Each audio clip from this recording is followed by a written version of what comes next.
एक नवीन अभ्यास यावेळेस आपण चालू करत आहोत. स्त्रियांसंबंधानं अनेक प्रकारच्या शंका कुशंका लोकांच्या मनामध्ये आहेत. काही लोकांना वाटतं स्त्रियांनी सेवा करू नये, मंडळीतलं त्यांचं स्थान, चर्चमध्ये येताना त्यांच्याकडं कशा स्वरूपाची वेशभूषा असावी, केशभूषा असावी, स्वातंत्र्याचा अतिरेक किंवा देवाच्या मंदिरामध्ये येत असताना एक टीकात्मक नाही परंतु पवित्र शास्त्रामध्ये जे सांगितलं ते या दिवसामध्ये समजावून घेणं गरजेचं आहे. अनेक लोकांची इच्छा होती की याविषयी तुम्ही आम्हाला मार्गदर्शन करा. आज जो विषय आम्ही हाताळणार आहोत ती पवित्र शास्त्रामधली स्त्री. मी चर्चमधली किंवा तुमच्या मंडळीमध्ये किंवा तुमच्या कल्पनेमध्ये ज्या पद्धतीची स्त्री त्या संबंधाने मी बोलणार नाही किंवा त्याच्या संबंधाने शिक्षण देणार नाही. परंतु मंडळीची रचना करत असताना, या मंडळीला देव घडवत असताना, जसं जुन्या काळामध्ये आम्ही पाहतो की स्त्रिया चर्चमध्ये जात नव्हत्या तर पुरुष लोक त्या ठिकाणामध्ये जात होते. मग येशू ख्रिस्त आल्यानंतर त्यानं स्त्री आणि पुरुष हात भेट ठेवला नाही. मग त्याच्या अनेक स्त्रिया, शिष्य जे त्या स्त्रिया बनलेल्या आहेत ते मंडळीमध्ये चर्चमध्ये येऊ लागलेले आहेत. अशा परिस्थितीमध्ये याच्या अगोदर स्त्री त्या ठिकाणात जात नव्हते, पण आता स्त्री चर्चमध्ये येऊ लागली. मग त्याला काही नीती नियम जे स्त्रियांना माहीत नव्हते ते नियम पवित्र शास्त्रामध्ये सांगितले गेलेले आहेत. ज्याला खरंच देवाच्या वचनामध्ये स्वतःला बदल करायचा आहे किंवा ज्या बहिणीला, ज्या मातेला आपल्या जीवनामध्ये देवाची योजना काय आहे, प्रभू माझ्याकडं कोणत्या दृष्टिकोनातनं पाहत आहे, त्याला माझ्याकडनं काय अपेक्षा आहे, माझं जीवन कसं असावं, मी कशा पद्धतीने त्याला संतुष्ट करणार आहे. आणि काही लोकांना अर्धवट ज्ञान असल्या कारणानं त्यांनी सेवा करू नये, प्रार्थना करावी, करू नये, त्यांनी वचन सांगावं, सांगू नये, अनेक प्रकारचे संभ्रम त्यांच्या डोक्यामध्ये आहेत. आणि मग ज्याला जसं सापडेल तसं त्या पद्धतीनं तो स्त्रियांवरती बंधनं लादतो किंवा तिला बंदिस्त ठेवत नाही. आणि मग जसं पाहिजे तसं ती चर्चची व्यवस्था. परंतु चर्चची व्यवस्था ठेवत असताना चर्चमध्ये महत्त्वाची गोष्ट काय? देवाचं वचन, देवाच्या वचनाची व्यवस्था त्याच्यामध्ये असली पाहिजे. मग चर्चमध्ये असं बोललं तर लोक कमी होतील, मग येणार नाहीत. प्रश्न लोक येण्याचा नाही, प्रश्न देव चर्चमध्ये उपस्थित आहे का, तो त्याच्या वचनावर प्रेम करतो. लोकांसाठी, जगासाठी त्याने आपल्या पुत्राचं बलिदान दिलं, पण हेतू काय आहे? त्यानं पापापासून बाहेर यावं. पण याचा अर्थ असा नाही की त्यानं सगळं असणाऱ्या चौकटी तोडलेल्या आहेत, नियम त्यानं बंद करून टाकलेले आहेत. नियमांच्या चौकटीमध्ये तर राहावं लागेल. मग पवित्र शास्त्रामध्ये स्त्री संबंधानं काय सांगितलेलं आहे त्यातला पहिला भाग आम्ही पाहणार आहोत. चर्चमध्ये स्त्रियांनी येत असताना त्यांचं एकंदरीत वर्तन, त्यांची वेशभूषा, त्यांची केशभूषा. दुसऱ्या भागामध्ये आम्ही पाहणार आहोत स्त्रियांनी सेवा करावी का की करू नये, काय बायबल सांगतं. परंतु पहिल्या भागाकडे आम्ही जात असताना नेमकं स्त्रीला बनवताना देवाचा हेतू काय होता ते आम्हाला समजावून घेणं गरजेचं आहे. जर आदामाला देवानं बनवलं आणि देव पुरुष प्रधान असता तर त्यानं स्त्रीची निर्मिती केली नव्हती. मग पहिल्यांदा स्त्रीला घडवताना देवानं काय म्हणून तिला घडवलंय समजावून घेणं गरजेचं. मग टप्प्याटप्प्यानं तुम्हाला ते समजेल स्त्रीच्या संबंधाने देवाचा दृष्टिकोन काय. त्याच्यासाठी आपण पहिल्याच वचनाकडे जाणार आहोत. उत्पत्तीचं पुस्तक, त्याचा 2रा अध्याय आणि त्याचं 20 वचन. उत्पत्तीचं पुस्तक 2रा अध्याय आणि त्याचं 20 वचन. देवानं स्त्री बनवताना त्याच्या डोक्यामध्ये काय विजन किंवा काय संकल्पना तिच्या संबंधानं होती, वाचूया. आदामाने सर्व ग्राम पशु, आकाशातील पक्षी व सर्व वनपशु यास नावे दिली. पण आदामाला कोणी अनुरूप सहाय्यक मिळेना. मग परमेश्वर देवानं आदामाला गाढ निद्रा आणली आणि तो झोपला. तेव्हा त्याने त्याची एक फासळी काढून तिची जागा मासाने भरून आणली. परमेश्वर देवानं आदामाची फासळी काढून तिची स्त्री बनवली आणि तिला आदामाकडे नेले. पहिलीच गोष्ट, स्त्री बनवताना शास्त्रामध्ये जो हेतू देवानं प्रगट केला आणि तो हेतू काय असेल तर असं लिहिलं त्या ठिकाणामध्ये, जेवढे पशु पक्षी प्राणी देवानं निर्माण केले, परंतु ही निर्माण करत असताना त्यानं स्त्री निर्माण केली नव्हती. आणि शास्त्र सांगतं याच्यामध्ये आदाम आपला सहकारी शोधत होता. त्याला मदतनीसाची, त्याला बरोबरच्या व्यक्तीची गरज होती. म्हणजे हा कुठंच मॅच झाला नाही, त्याला सहकारी म्हणजे त्याच्या बरोबर काम करणारा व्यक्ती आवश्यक होता. आणि शास्त्र सांगतं की आदामाचा योग्य प्रकारचा सहकारी, त्याच्या बरोबर काम करणारी व्यक्ती म्हणून त्यानं स्त्रीची निर्मिती केली. म्हणजे हेतू देवाचा स्पष्ट आहे. त्यानं वेगळं पण त्याला दिलं नाही, आदामाच्या फासळीतनं काढलंय. म्हणजे पुरुषामधनं स्त्री त्यानं घडवलेली आहे. आणि शास्त्रात लिहिल्याप्रमाणे ती त्याची मदतनीस, ती त्याची सहकारी. पुष्कळ लोक स्त्रीला खालचा दर्जा देतात. काही लोकांच्या डोक्यामध्ये असं आहे, त्याने कल्पना केली आणि ते म्हणतात स्त्री पुरुषापेक्षा कमी असली पाहिजे. परंतु शास्त्रात लिहिलं की ती त्याच्यातलीच आहे. म्हणून तर म्हटलं, जसं आपल्या शरीरावरती प्रेम करतो तसं पुरुषानं आपल्या पत्नीवरती प्रेम करावं. का? कारण ती स्त्री त्याच्या शरीराचा अंग आहे किंवा त्याच्या शरीराचा तो भाग आहे. शरीरातला भाग म्हणून तिला निर्माण केलेली आणि ती त्याची सहकारणी आहे. त्याची गुलाम नाहीये, त्याची दासी नाहीये, त्याची नौकर नाहीये. तर ती बायबल सांगतं तुझ्या फासळीतलं, तुझ्या हाडामधलं हाड, तुझ्या मांसामधलं मांस आहे. आणि म्हणून या स्त्रीला आम्ही पाहतो की देवानं आदामाची सहकारणी तयार केली. पहिला मुद्दा, देवाचा उद्देश काय? देव आदामाला किंवा पुरुषाला मदत करणारी मदतनीस, त्याच्याबरोबर काम करणारी सहकारणी, म्हणजे त्याच्यासारखं त्याच्याबरोबर काम, खांद्याला खांदा लावून काम करणारी अशा प्रकारची त्याची सहकारणी, या उद्देशानं स्त्रीला निर्माण केला. परंतु प्रॉब्लेम काय निर्माण झाला माहिती का? या स्त्रीला ज्या देवानं घडवलं ना, आदामाच्या बरोबर राहण्याच्या ऐवजी आम्ही पाहतो की ती एदेन बागेमध्ये गेली आणि एदेन बागेमध्ये या स्त्रीला सर्पानं भुलवलं आणि तिला फळ खाण्यासाठी भाग पाडलं. तिने ते फळ आणलं, तिच्या नवऱ्याला दिलं, त्यानं पण फळ खाल्लं आणि देवाची आज्ञा मोडली. आणि मग स्त्रीमुळं त्यानं एदेन बागेतनं आदामाला आणि स्त्रीला दोघाला पण बाहेर काढलं. समजावून घ्या देवाचा हेतू.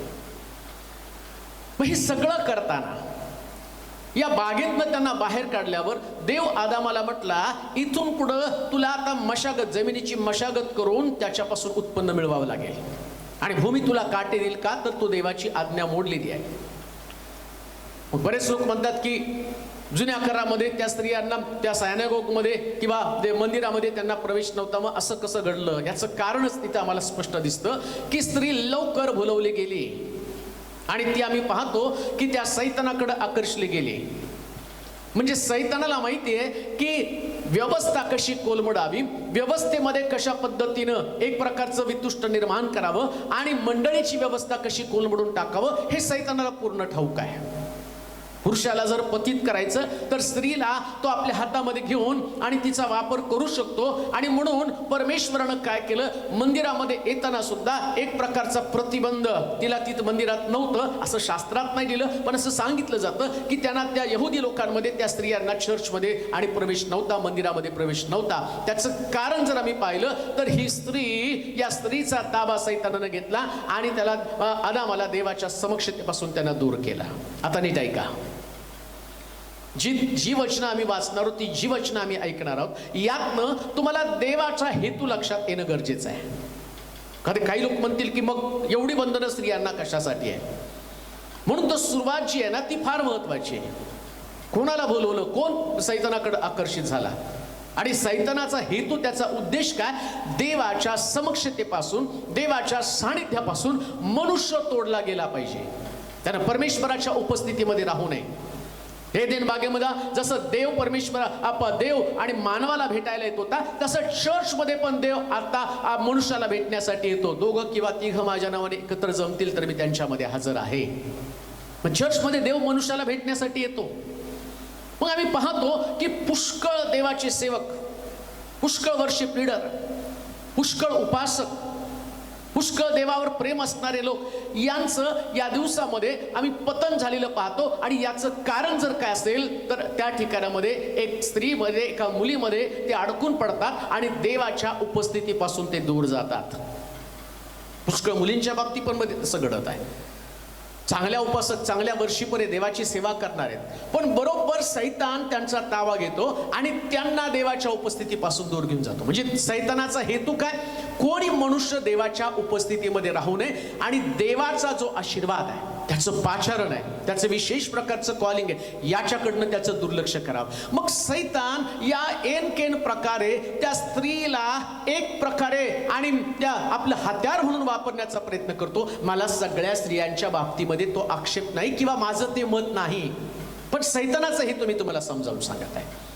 मग आता धीमानं काही गोष्टीमध्ये या स्त्रीला आणि पुरुषाला वेगळं केलं. जसं बायबल सांगतं, ती आदामाच्या फासळीपासून त्यानं तयार केली, पण स्त्रीला वेगळं बनवलेलं आहे. स्त्रीला पुरुषासारखं बनवलं नाही, तिचे शरीरातले अंग वेगळे करून टाकलेले आहेत. मग जशी स्त्री वेगळी आहे तसं तिला सगळ्याच बाबतीमध्ये, आणि आम्ही पाहतो की परमेश्वरानं त्याच्या नियमात दिलं. पुरुषाला काय नियम दिला, स्त्रियाला काय नियम दिला, ते नियम पण समजावून घेणं गरजेचं आहे. देव तो देव आहे, त्याला माहिती व्यवस्था कशी असावी, त्याला माहिती पाप कसं जन्माला येतं, त्याला माहिती की माझ्या मंदिरामध्ये असं नाही की देवानं जुन्या काळात सांगितलं. आता देव कालखंड जाणणारा देव आहे, त्याच्यासाठी प्रत्येक गोष्ट ही वर्तमान आहे. कारण बायबल सांगतं देवाला एक दिवस 1000 वर्षासारखा आहे आणि 1000 वर्ष एका दिवसासारखी आहे.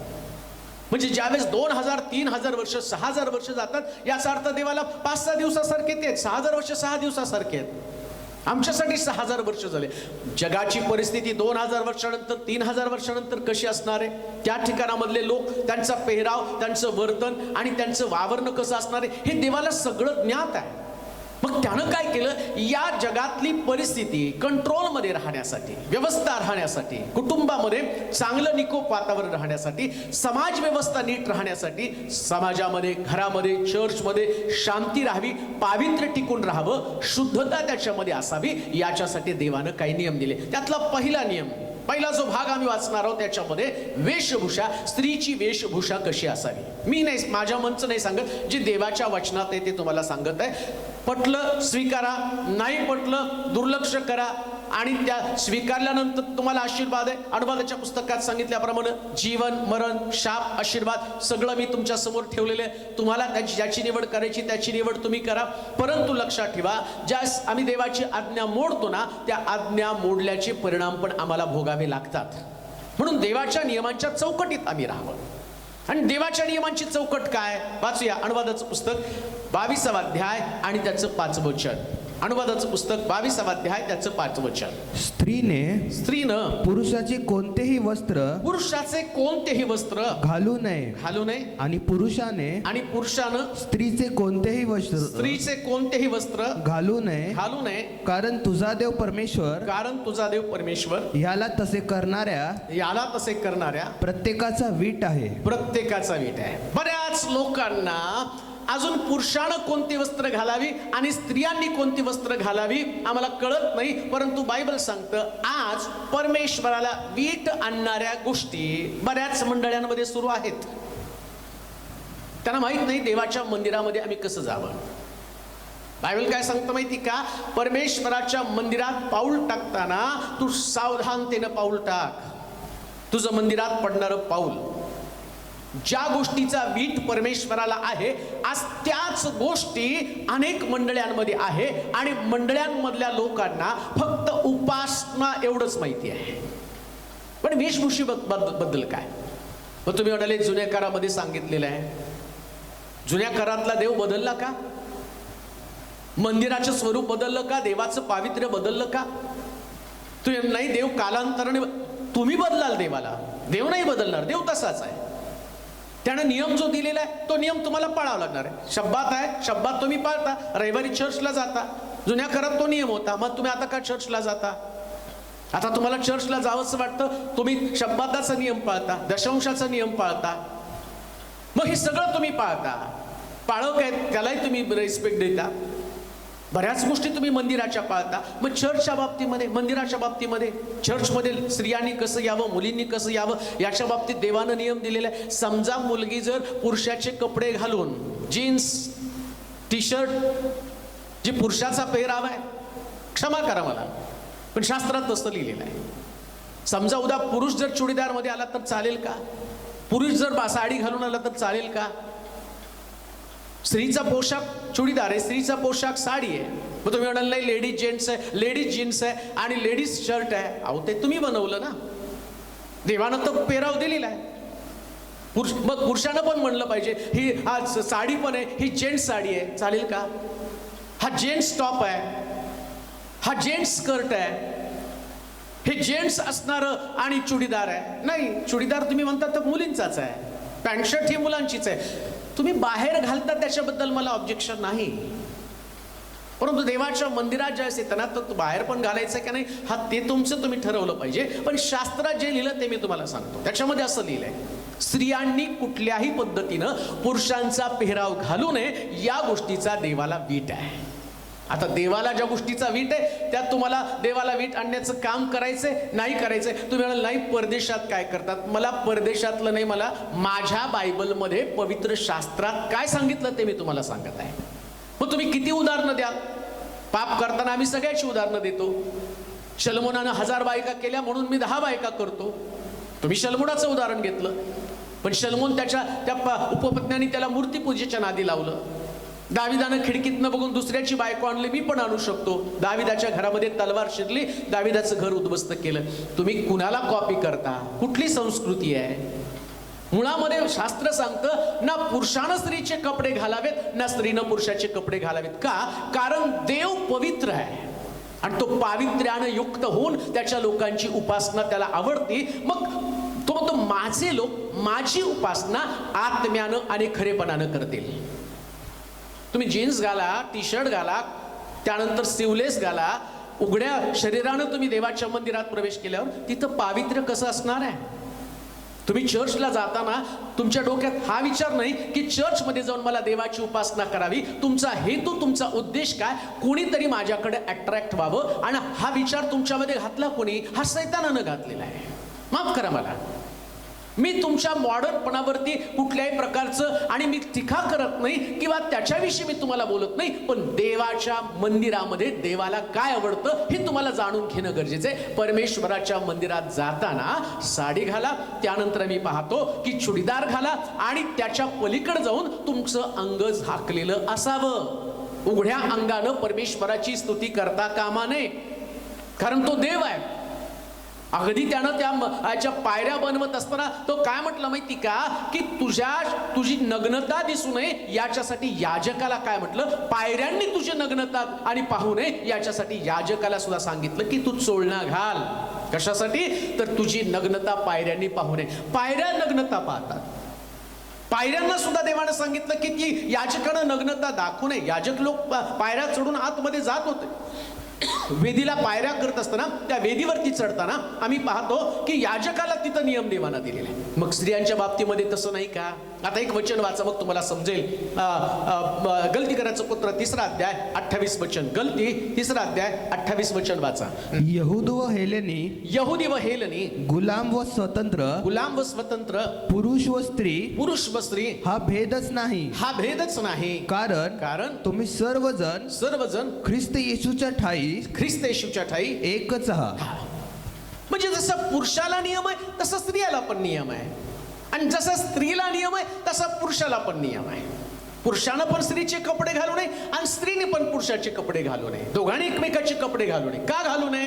देवाची ती आज्ञा आहे, बाकी दुसरं काही नाही.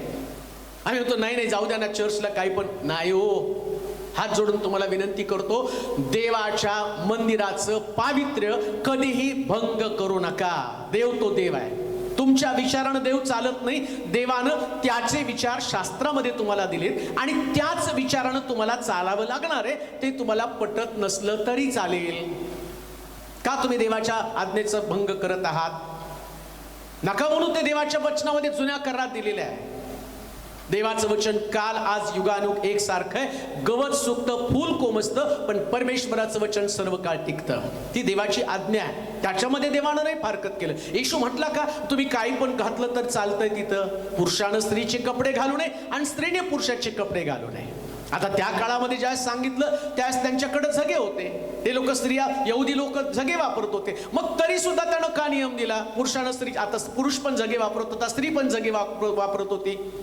आणि मग कसं काय हा नियम दिला त्यानं? म्हणून तर तुम्हाला म्हटलं, देव हजारो वर्षानंतर पण जगाची परिस्थिती काय असणार आहे, त्यांचे पेहराव कसे असणार आहे. सुरुवातीलाच मी तुम्हाला सांगितलं, देवाला एक दिवस 1000 वर्षासारखा, 1000 वर्ष एका दिवसासारखे. आणि मग देव भविष्यामधलं पाहतो. भविष्यामध्ये पाहत असताना वर्तमानमध्ये कोणत्या आज्ञा त्यांना देऊन ठेवायचे. बायबल काय 10 वेळा बदललं जाणार नाही बायबलमध्ये, आणि त्याच्यामध्ये ऍडिशन करता येणार नाही. कारण तो म्हणतो याच्यामध्ये कोणी कानामात्र रद बदल करू शकत नाही, याच्यामध्ये कोणी जास्तीचं घालू शकत नाही. देवानं त्याच्या सेवकांना आत्म्याच्या द्वारे काही गोष्टी दाखवल्या आणि त्या गोष्टी देवाच्या सेवकानं मंडळांना कळवल्या. आणि मग म्हटलं देव अंशानं कणाकणानं बोलतो आणि तसं बोलत गेला. जुन्या करारामध्ये देव अशा पद्धतीने बोलला, परंतु अजूनही देवाचं मत तसंच आहे, जे मत त्यानं सांगितलेलं आहे. परमेश्वराच्या उपस्थितीमध्ये जात असताना तुम्ही कोणत्याही पद्धतीनं, लक्षात ठेवा, उद्देश काय तुमचा? देवाची उपासना कराय.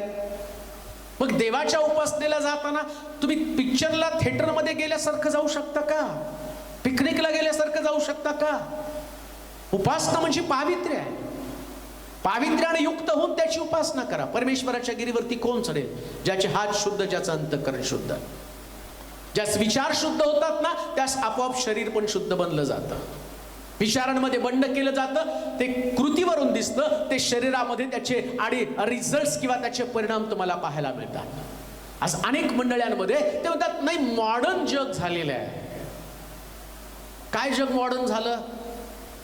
तुम्ही जर तुमचं शरीर उघडं ठेवलं, जसं त्या स्त्रीनं त्या फळाकडे पाहिलं, तसं सैतान पण या स्त्रीला घेऊन चर्चमध्ये तसंच येणार आहे. आणि तिथं चर्चमध्ये उपासना करणारा व्यक्ती आपोआप तिच्याकडे आकर्षला जाणार आहे.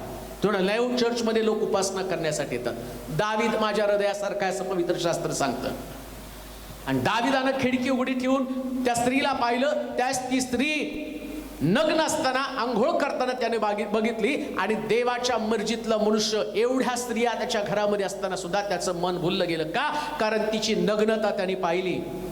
दावीद जर पतन पावला, दावीद जर देवाच्या समक्षतेपासून दूर गेला, मग चर्चमध्ये असे किती दावीद तयार होतील आणि अशा किती लोकांचं पतन होईल हे त्या स्त्रीला माहीत पण नाही. ती सैतानाच्या हातातलं अस्त्र बनत आहे. आणि आम्ही पाहतो चर्चमध्ये येताना तुमचं अंग झाकावं असं देव सांगतो, मी नाही सांगत. ते तुम्हाला ठरवायचं आहे.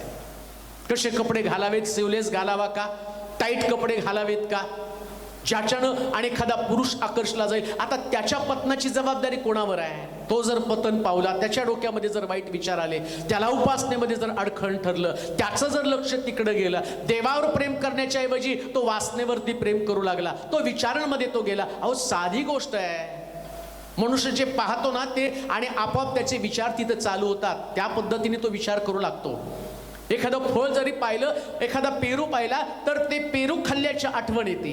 मग त्याची चव आमच्या तोंडावरती येते.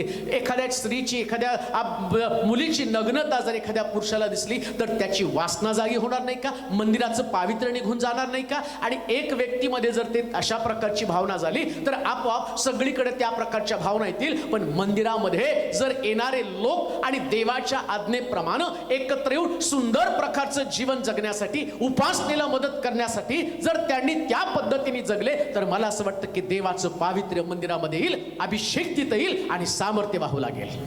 हाच प्रॉब्लेम काय? त्यांना असं वाटलं हात वर केलं पुष्कळ झालं, गिटार वाजवलं पुष्कळ झालं.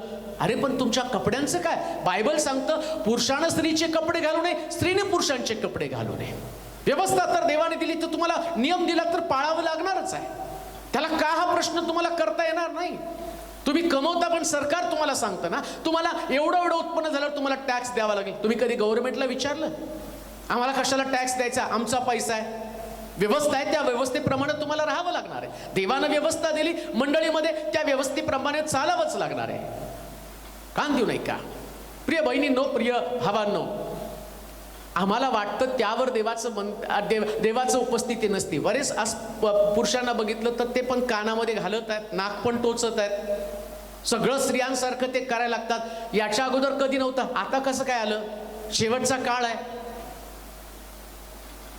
नीतिमान मनुष्य स्वतःला नीतिमान करत राहो, पवित्र चरणी मनुष्य स्वतःला पवित्र करत राहो. त्यालाही माहिती आहे त्याचे दिवस थोडक्यात, तो पण प्रयत्न करणार आहे लोकांना फसवण्यासाठी. याच्या अगोदर कधी नव्हते, पण आम्हाला दिसतं आता जर बघितलं तर पुरुष पण स्त्रीचा पेहराव जास्त करण्याचा प्रयत्न करत आहे. परदेशात जर बघितलं तर स्कर्ट घालून आणि ते मिलिटरी पण त्या ठिकाणामध्ये. मग तुम्ही म्हणाल ते परदेशात चालतं का? देवाच्या राज्यात चालत नाही. मला बाकीचं सांगू नका, इथं जे शास्त्रात सांगितलं ते त्याच्या संबंधानं तुमचा स्कर्ट असेल, पण चर्चमध्ये येताना तुम्ही वापरावं त्याची परमिशन नाही का? तर तुमचं शरीर दिसतं, त्याच्यानं कोणीतरी पापाकडे आकर्षलं जातं. तुमचं देवावरती प्रेम आहे ना, मग तुम्हाला स्वतःला कंट्रोल केलं पाहिजे. तुमचं सौंदर्य दाखवण्यासाठी नाहीये, तुमचं सौंदर्य लोकांना पापामध्ये पाडण्यासाठी नाहीये. तुमचं सौंदर्य परमेश्वराच्या उपस्थितीला बाधा आणणारं सौंदर्य असता कामा नये. अजून एक वचन वाचा, मी त्या ठिकाणामध्ये तुम्हाला समजेल. करंथीकराचं पत्र, पहिलं पत्र 11वा अध्याय आणि त्याची 2 पासून 16 पर्यंतची वचन आपण वाचूया. करंथीकराचं पत्र त्याचा 11वा अध्याय त्याची 2 पासून 16 पर्यंतची वचनं.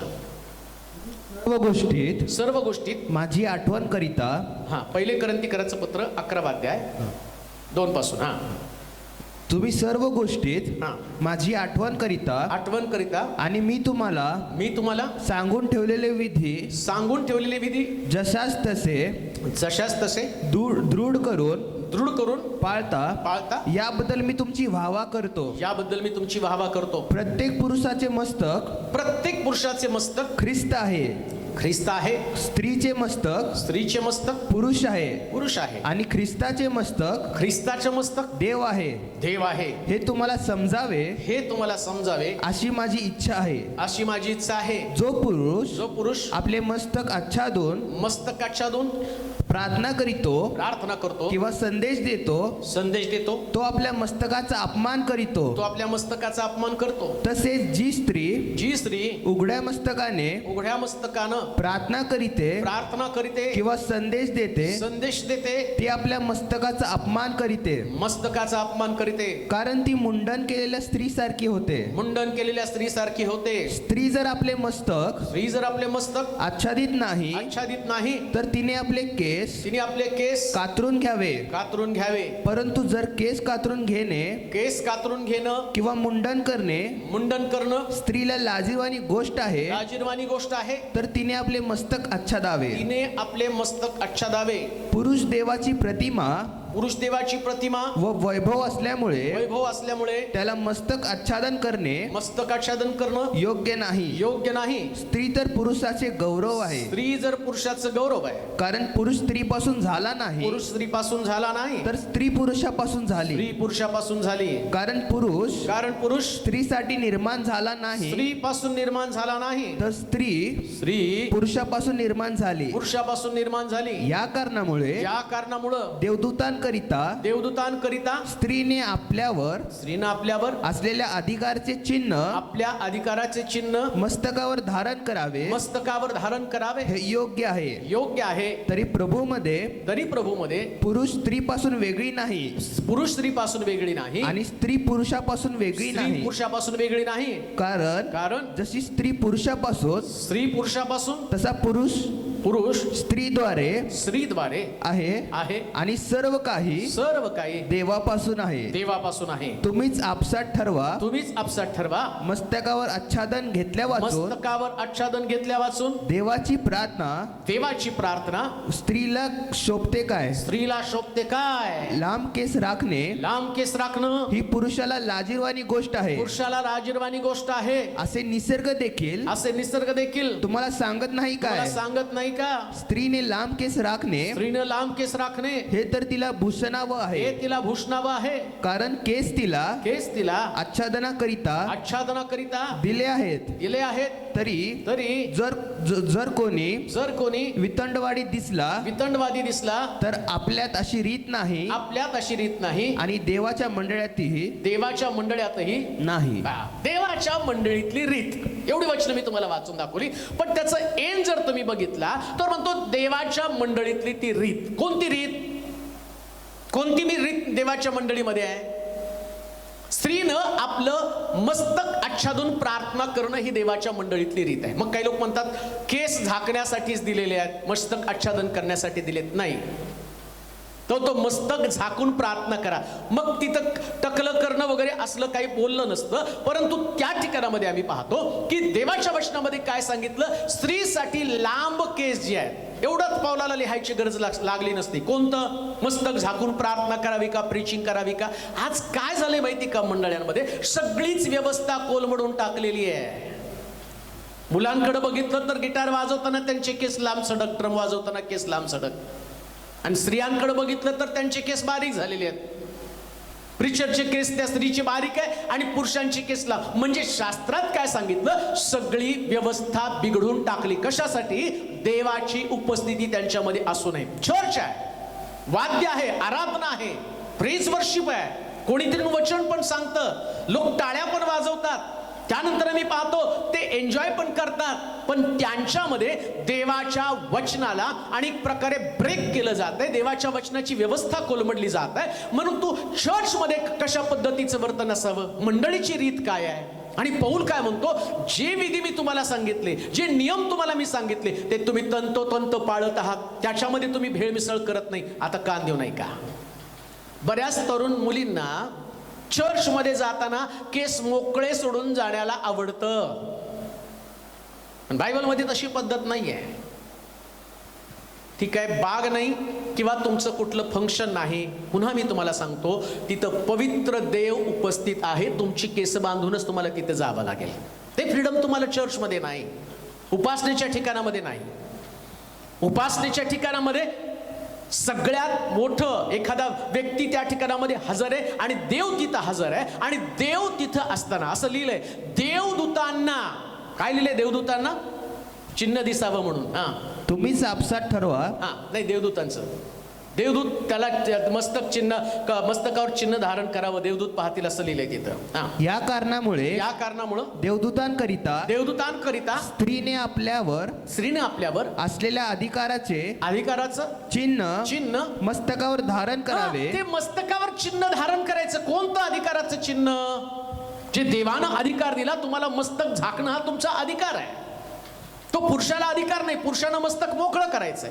कशाला मस्तक करायचंय? स्त्रीचं मस्तक पुरुष आहे आणि पुरुषाचं मस्तक देव आहे. त्याला ते नाही झाकायचं, देवाला नाही झाकायचं. ज्यावेळेस ती स्त्री मस्तक झाकती ना, त्यावेळेस ती सांगती, माझ्यावरती अधिकार माझ्या पुरुषाचा आहे. देवदूताला नाही अधिकार सांगत. का असं सांगितलं?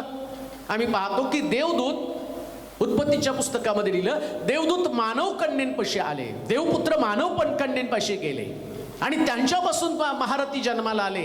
या देवदूतांनी अधिकाराचं चिन्ह नसल्या कारणानं या स्त्री संघानं ते मलिन झाले, पतित झाले. देवदूत सुद्धा पतित झाले.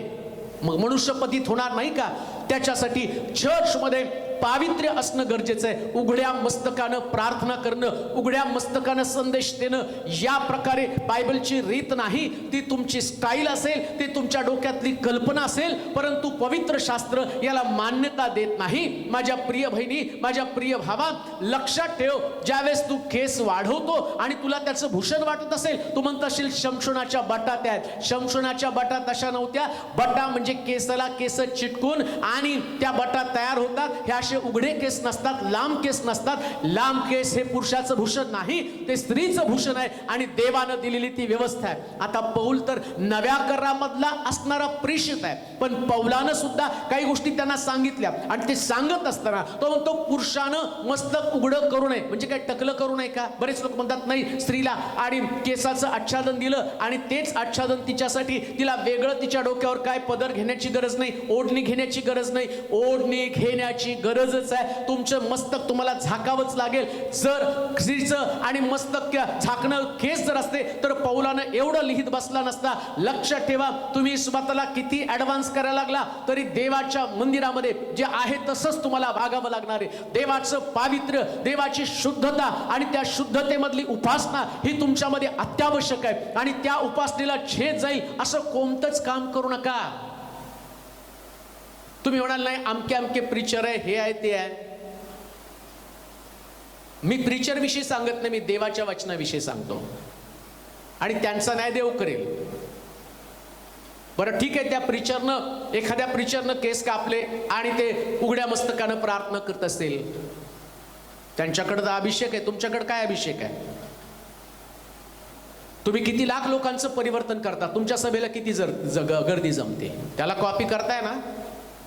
किती आत्म्यांचं तारण केलं, किती आत्म्यांना सुवार्ता सांगितली, तुम्ही आहे त्या चर्च मधल्या आत्म्यांचा नाश करून टाकलेला आहे.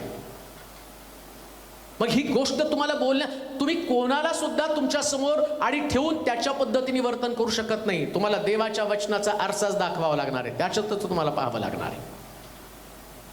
वर्शिप करता सावधान, मस्तक झाका, देवाच्या वचनामध्ये तसं लिहिलेलं आहे. अजून एक शंका, आता इथं जर तुम्ही बघितलं तर प्रार्थना करण्यासाठी, वचन सांगण्यासाठी स्त्रीला मस्तक झाकणं गरजेचं आहे, ते तुम्हाला मी सांगितलेलं आहे. हा प्रश्न तुमचा, तुम्ही सोडवायचा आहे. तुम्हाला पळवाट कशी शोधायची, काय करायचंय, जे शास्त्रात आहे ते मी तुम्हाला सांगितलेलं आहे. आणि तुमच्या चर्चमधली व्यवस्था तुम्हाला ही आणावीच लागणार आहे. आता हे पाळणं माझ्यावरती अवलंबून आहे. चर्चमध्ये जाताना तुम्हाला तुमचं अंग झाकून जावंच लागेल. कुठं तुमचं अंग उघडं देऊ नका, सिवलेसनी जाऊ नका, मस्तक विना झाकता जाऊ नका. चर्चमध्ये गेल्यावर केस मोकळे सोडून जाऊ नये असं देवाच्या वचनात लिहिलेलं आहे.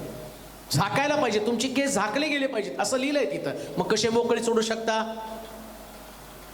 उद्देश काय तुमचा चर्चमध्ये केस मोकळे सोडून जाणं? काय तुम्ही मरियेसारखं येशूच्या चरणाला पुसणार आहेत त्या केसानं? तुम्हाला काहीतरी तुमचं सौंदर्य दाखवायचंय. सौंदर्य दाखवायचं म्हणजे काय करायचंय? कोणाला तरी आकर्षित करून घ्यायचंय. मग मंदिरामध्ये तुम्ही जाता आकर्षित करण्यासाठी, कोणाचं तरी चित्त तुमच्याकडे लागावं याच्यासाठी तुम्ही जाता. जर तुमच्या चित्तामध्ये देव असता, तुमच्या अंतःकरणामध्ये जर प्रभू असता, तर प्रभूला प्रसन्न करण्यासाठी जसं तो सांगतो तसं तुम्ही वागला असता. पण मुळात तुमच्या डोक्यामध्ये ते नाहीये. तुमच्या डोक्यात तुमचे नियम आहेत. आणि कित्येक लोकांना सांगितल्यावर तर त्यांना त्या गोष्टीची चेष्टा वाटते, त्यांना टवाळी वाटते, त्यांना असं वाटतं की हे सगळं थोतांड आहे, हे यांच्या मनचं सांगतात. मनचं काय नाही, होय बायबलमधलं आहे. मला माहिती पुष्कांना ते आवडणार नाही आणि तुम्हाला आवडावं म्हणून मी सांगत नाही, देवाचं वचन म्हणून मी तुम्हाला सांगतो. ते पाळायचं, पाळले तर आशीर्वाद, नाही पाळलं तर काय होईल हे तुम्हाला नंतर समजेल. तुमच्या जीवनामध्ये पुष्कळ अडखळणं तुम्हाला ते सापडतील. लक्षात ठेवा, देवाला जे आवडतं ते करणं आमचं कर्तव्य आहे. आता अजून एक गोष्ट आम्ही पाहणार आहोत. पुष्कळ लोकांच्या डोक्यामध्ये एक प्रकारची शंका आहे.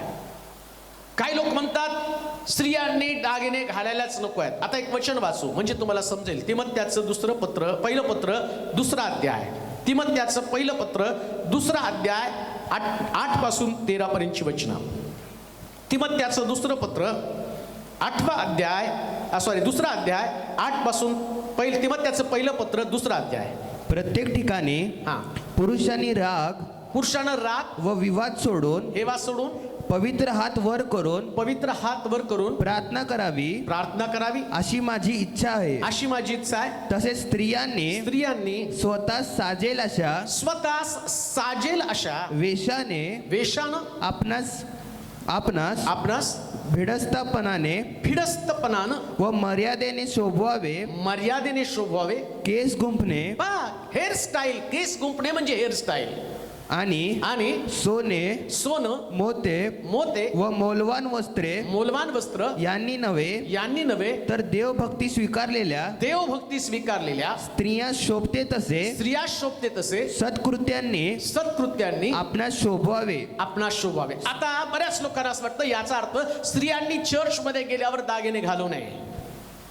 आता पौल जे सांगतो ना ते सांगत असताना तिमोथेला पत्र लिहिताना पौल काय सांगतो? मंडळीमध्ये येणाऱ्या स्त्रियांनी, या स्त्रियांना चर्चमध्ये कसं यायचं माहित नव्हतं. आता स्त्रिया चर्चमध्ये येऊ लागल्यानंतर त्यांना असं वाटलं एवढे दिवस घराच्या बाहेर नाही, आता चर्चमध्ये जाऊ. मग जाताना ते केसाचं गुंफणं म्हणजे हेअरस्टाईल करू लागल्या. त्या काळात पण बरं का, तुम्हाला वाटतं आत्ताच आलंय पार्लर बिर्लर, आणि मग ठीक आहे तुम्ही चांगलं जावं चर्चला, पण चांगलं जात असताना भिडिस्तपणा, मर्यादा तुमच्याकडे आवश्यक आहे. पुन्हा मी तुम्हाला सांगू, देवाची इच्छा मुळीच नाही की त्या स्त्रीनं आणि कुठल्या प्रकारचं सुंदर दिसू नये.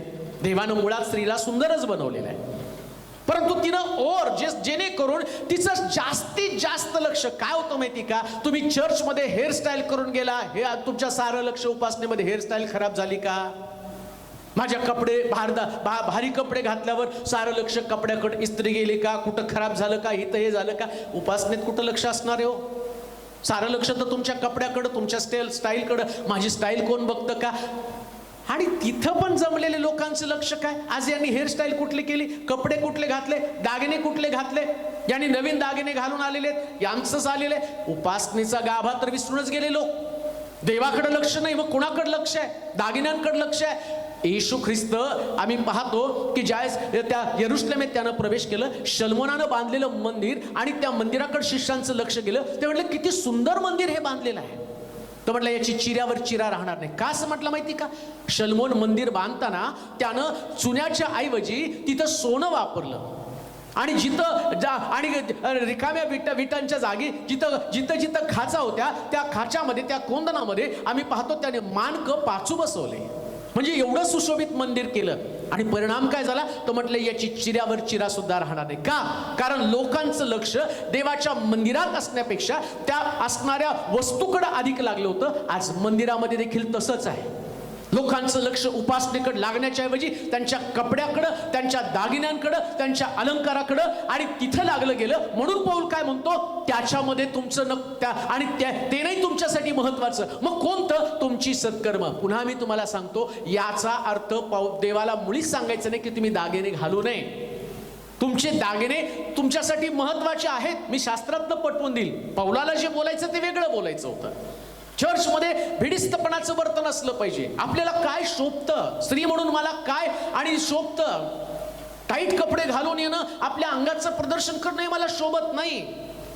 याच्यानं देव प्रसन्न होत नाही, हे मला कधीच शोभणार नाही. मी देवभक्त असणारी स्त्री दिसते का? मी परमेश्वराची उपासना करणारी स्त्री दिसते का? याच्यानं पावित्र्य भंग तर होत नाही ना? याच्यानं देवाच्या नावाची आणि खराबी तर होत नाही ना? याचा विचार करणं गरजेचं आहे. प्रिय बहिणी, परमेश्वराचं वचन तुझ्याकडे बोलत असताना तुझ्या चुका तुझ्या लक्षात येणं गरजेचं आहे. पुन्हा मी तुम्हाला सांगतो, पौलाचा दागिन्यांवरती आक्षेप नाही, देवाचा पण दागिन्यांवरती आक्षेप नाही.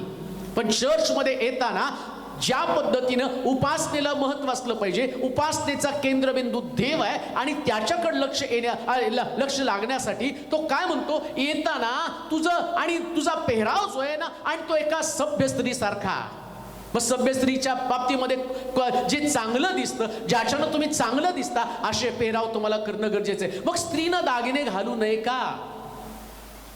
मी तुम्हाला जुन्या करारात पण सांगितलं काय गोष्टी करू नये ते देवानं सांगितलेल्या आहेत. पौलानं जे सांगितलं, मंडळीमध्ये येताना स्त्रियांची जी व्यवस्था होती किंवा त्यांनी आल्यानंतर ज्या चुका पौलाला सापडल्या त्या चुकेंबद्दल त्यांनी बोध केला. त्याने मंदिरात येताना मंदिराचा गाभा देव आहे, उपासना आहे, हे लक्षात आणून देण्यासाठी लिहिलं. आता एक वचन वाचा, मग तुम्हाला समजेल. यशाचा ग्रंथ 61 अध्याय त्याचं 10 वचन.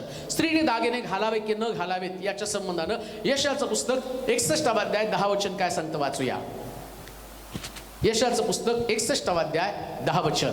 मी परमेश्वराच्या ठाई अत्यंत हर्ष पावतो. मी परमेश्वराच्या ठाई अत्यंत हर्ष पावतो. माझ्या देवाच्या ठाई माझा जीव उल्हासतो. माझा जीव उल्हासतो. कारण जसा नवरा शेला पागोटा लेऊन स्वतःला याजकासारखा मंडित करतो व नवरी जशी अलंकाराने स्वतःला भूषित करते, तशी त्यानं मला तारणाची वस्त्र नेसवली आहे. तारणाची संकल्पना दागिन्याबरोबर त्यानं केलेली आहे. दागिन्यानं जशी स्त्री सुंदर दिसती, नवरी सुंदर दिसती, तसं तारण मनुष्याला सुंदर दिसतं. मग समजा दागिने जर वाईट असते स्त्रीनं घालले, मग त्यानं एवढ्या चांगल्या तारणाची उपमा त्याला दिली असती का? म्हणजे देवाची अपेक्षा काय? स्त्रीनं दागिने सुंदर दिसण्यासाठी घालावेत, पण भपका मारण्यासाठी घालू नये, स्टाईल मारण्यासाठी घालू नये. तिने सुंदर दिसावं आणि तिचं सौंदर्य देवाच्या उपासनेला बाधा आणता कामा नये. देवाला वाटतं तिने सुंदर दिसावं, म्हणूनच त्यानं त्या स्त्रीला दागिने दिलेले आहेत. तो घाल म्हटलं स्त्रीला दागिने. नवरीला दागिने आवश्यक आहेत. नवरीला दागिन्यानं सजवणं आवश्यक आहे. मला वाटतं शास्त्रात लिहिलं तेच आपण वाचूया. उत्पत्तीच्या पुस्तकाच्या 24व्या अध्यायात 47-48 वचनामध्ये वाचूया. उत्पत्तीचं पुस्तक 24वा अध्याय 47 आणि 48 पर्यंतचे वचन. 47 आणि 48 दोन वचन. कशी दागिने त्या ठिकाणात या नवरीच्या बाबतीमध्ये प्रभूने सांगितलेले वाचूया. उत्पत्ती 24वा अध्याय 47-48 वचन. मग मी तिला विचारलं, तू कोणाची मुलगी? कोणाची मुलगी? ती म्हणाली, नाहोरापासून मिल्केस झालेल्या बथुवेलाची मी मुलगी.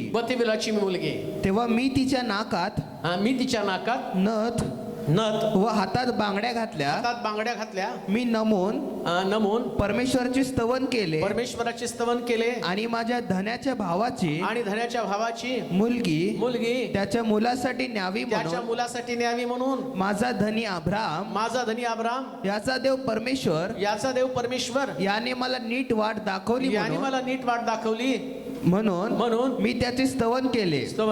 आता हिला सुद्धा, आता अब्राम जो आहे तो देवाचा मनुष्य आहे, विश्वासणाऱ्यांचा बाप, बिलिव्हर्स. प्रॉब्लेम काय झाला माहिती का? बिलिव्हर्स मध्येच दागिने घालण्यावरून वाद निर्माण झाले. आता सगळ्या बिलिव्हर्सचा बाप तर अब्राम आहे, अब्रामाचा चाकर. आणि या चाकरानं काय केलं? त्या अब्रामानं सांगितलं माझ्या मुलासाठी मुलगी बनवून बघून आण. आणि मुलगी बघण्याची पद्धत काय होती? तिच्या नाकामध्ये नथनी घालून, हातामध्ये बांगड्या घालून तिला घेऊन यायचं. ती पद्धत त्याने अवलंबली, म्हणजे दागिने तिला घातले. दागिन्याशिवाय वधू होऊ शकत नाही. आता वधूचे जे दागिने शास्त्रात सांगितलं, मग देवानं या वधूची दागिने कॅन्सल केले का? आता पौल जे सांगतो ना, त्याला सांगण्याचं तात्पर्य काय होतं की ज्यावेळेस तुम्ही चर्चमध्ये येताना उपासनेला बाधा येईल, एवढं पण तुम्ही तिथं स्टाईलमध्ये येऊ नका की ज्याच्यानं उपासनेला बाधेल. जे तुमच्यासाठी आवश्यक, बांगड्या आवश्यक आहे, येऊ द्या बांगड्या घालून. जे नवरीसाठी आवश्यक आहे तिला गळ्यातलं, जी काय एखादी चैन तिच्याकडे आहे, मंगळसूत्र मी म्हणत नाही तिला, विवाहाचा जो दागिना तिच्याकडे ती घालू शकते, कानातलं घालू शकते, हातातल्या बांगड्या घालू शकते.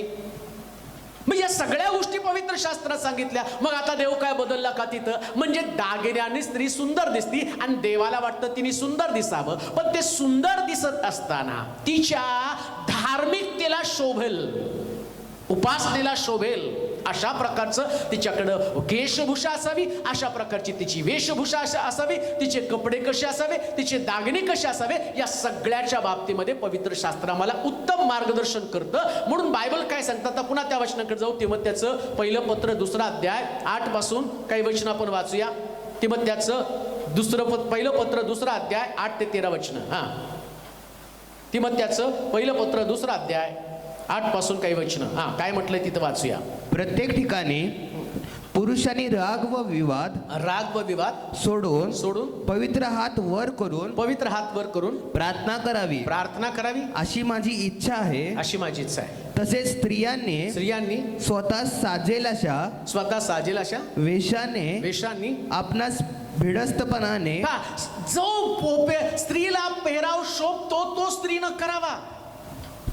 काय शोभतं आपल्याला विचार केला पाहिजे देवाच्या मंदिरामध्ये जाताना.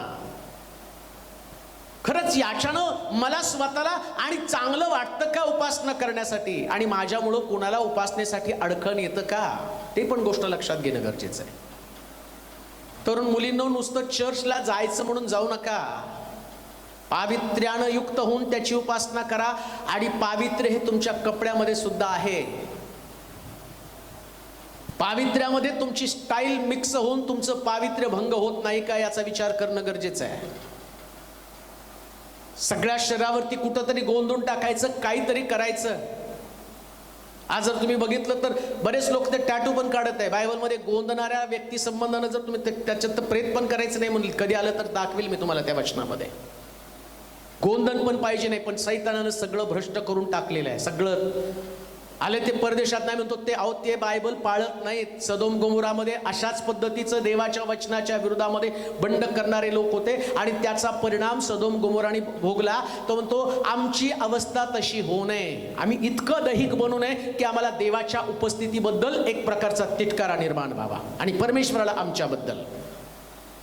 त्यामुळे परमेश्वराने जी व्यवस्था दिली त्या व्यवस्थेच्या चौकटीमध्येच आम्हाला राहावं लागणार आहे. देवाचे प्रिय लोक, वचन जसं सांगतं मी तुम्हाला तसं समजावून सांगितले. बऱ्याच लोकांची अपेक्षा होती या विषयावरती बोलावं. मला माहिती आहे हा विषय लोकांच्या आवडीचा विषय नाही. मला माहिती या विषयानं अनेक लोकांची मनं तुटतील, पुष्कळ लोक दुःखी होतील, परंतु सर्जरी केल्यानंतर ज्या पद्धतीचं फिलिंग येतं त्या पद्धतीचं फिलिंग तुमच्यामध्ये येणार आहे आणि तुम्हाला देवाच्या उपस्थितीचं महत्त्व समजणार आहे.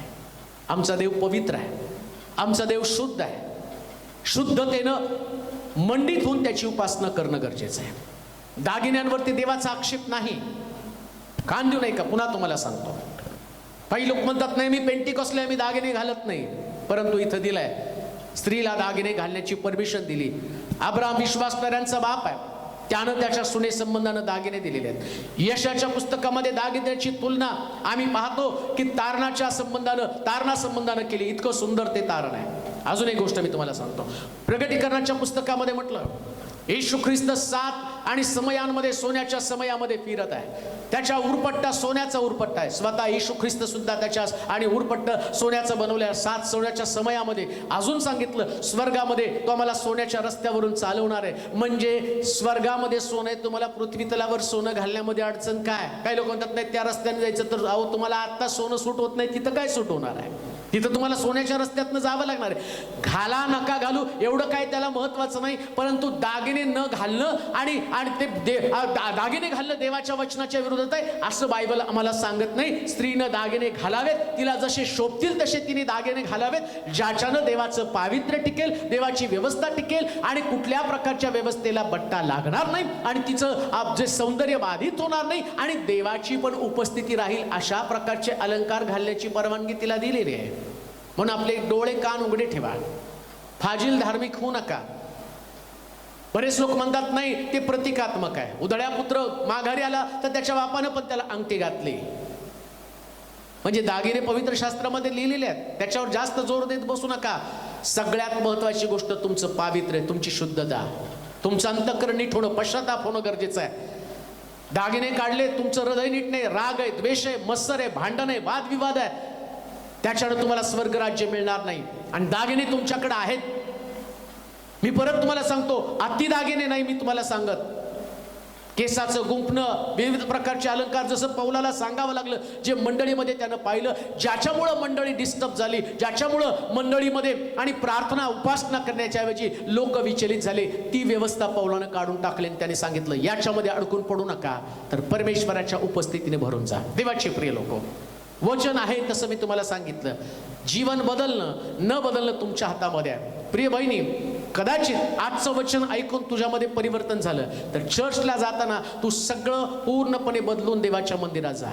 केस उघडे ठेवून चर्चमध्ये प्रार्थना करू नको, घरी पण केस उघडे ठेवून प्रार्थना करू नको. डोक्यावर तुला आच्छादन घ्यावंच लागेल, हे शास्त्रात सांगितलं. मनचं मी सांगत नाही, जसं आहे तसं देवाचं वचन तुझ्याकडे आलं. कधी सुद्धा देवाच्या वचनाच्या विरोधात जाऊ नको. जसं प्रभूनं तुला घडवलं त्याच उद्देशानं प्रभूच्या हातामध्ये पडून आपलं जीवन प्रभूमध्ये वाढव. देव आप तुम्हाला आशीर्वादित करू. आपण प्रार्थना करू. सर्व समर्थ देवा, तुझी स्तुती करतो, तुझ्या पवित्र नामाचं गौरव करतो. देवा, मला माहिती की आजच्या वचनानं पुष्कळ लोकांच्या डोक्यामध्ये गोंधळ उडणार आहे, परंतु जसं आहे तसं वचन तुझ्या प्रिय लोकांना सांगितलं त्याचा स्वीकार करणारा अंतःकरण त्यांना दे. तू व्यवस्थेचा देव आहे आणि तू पवित्र आणि शुद्ध देव आहेस. तुला पावित्र्य आवडतं. आज पुष्कळ मंडळांमधले समस्या त्याच आहेत ज्या तुझ्या वचनामध्ये सांगितलेल्या आहेत. त्याच्यामुळं कित्येक तरुण माघारी गेलेत, कित्येक तरुणी चुकीच्या मार्गामध्ये गेलेल्या आहेत. आम्हाला आत्मपरीक्षण करणं गरजेचं आहे. यातून आम्हाला सुटणं गरजेचं आहे. मंडळीची भरपाई होऊ शकत नाही, देवाच्या उपस्थितीला बट्टा लागेल अशा कोणत्याच गोष्टी तुला आवडत नाहीत. ज्या लोकांनी तुझं वचन ऐकलं आजपासून त्यांच्यामध्ये परिवर्तनाला सुरुवात होते आणि तुझी उपासना पावित्र्यानं युक्त होऊन करण्यासाठी त्यांना तू कृपा आणि सहाय्य पुरवते. आभार मानतो तुझ्या वचनाबद्दल प्रभूजी. कोणाचं मन दुखलं असेल परंतु तू त्यांची भरपाई कर, त्यांची भेट घे आणि त्यांना खरं सत्य समजू दे. या सत्याच्या द्वारे त्यांना तुझ्या मार्गामध्ये चालव. धन्यवाद देत तुझी स्तुती करत येशूच्या नावात ही प्रार्थना विनवणी केली म्हणून तो ऐक. आमेन.